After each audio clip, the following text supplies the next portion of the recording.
And Ranking Member Rowe for your support of this legislation. I'm grateful to have this bill, H.R. 7795, the Veterans Benefits Fairness and Transparency Act of 2020, included in this morning's committee markup. I would especially like to thank the Chair of the Disability and Memorial Affairs Subcommittee, Representative Luria, for co-leading this legislation with me. This bipartisan legislation is vitally important because it will restore access for veterans and their representatives to the Disability Benefits Questionnaires, or DBQ, forms previously available online. These forms are required by the VA to submit medical evidence justifying a veteran's VA disability claim. The idea for this legislation was brought to me by a member of the Kentucky 6th Congressional District Veterans Coalition, U.S. Army Chief Warrant Officer Denny Hart.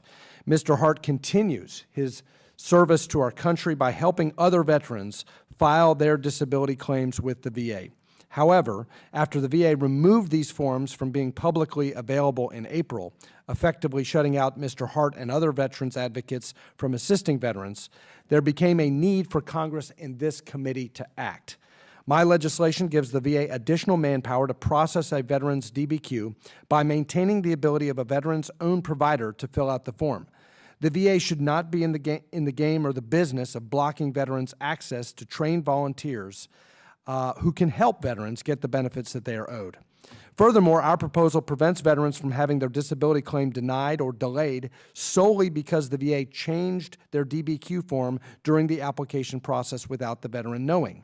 During this pandemic, we must ensure our veterans' disability claims process is not paused or compromised, and that we protect veterans from unnecessary burdens while securing benefits owed to them.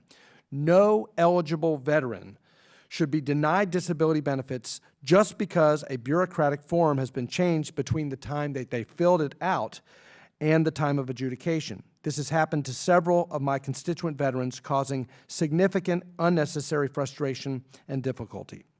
This common sense legislation is supported by multiple veteran service organizations like the Disabled American Veterans, Paralyzed Veterans of America, Minority Veterans of America, and more.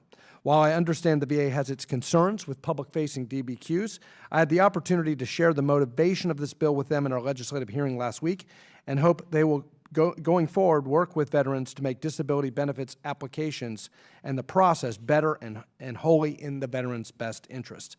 I urge my colleagues to support this bipartisan legislation, and I thank the chairman and the ranking member for including this legislation in this morning's markup, and I yield back. Chairman Takano, and thank you, Ranking Member Rowe, for holding this hearing today.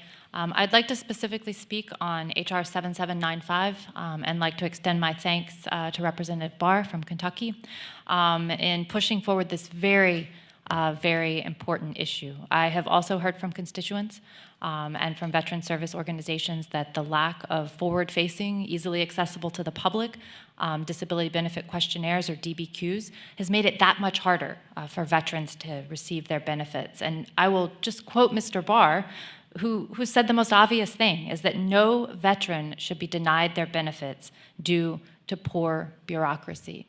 And the fact that these forms are not available and that this process has become increasingly more difficult for veterans as they are caught in an endless cycle of changing forms and having to resubmit them and reconduct their exams. I think that this is a very simple fix to make that information accessible to veterans and to allow a time frame in which they can submit their paperwork. So I want to thank Mr. Barr again for working with me on this bill, and I'm very thankful to Mr. Takano and Mr. Rowe that you have included it in this en bloc.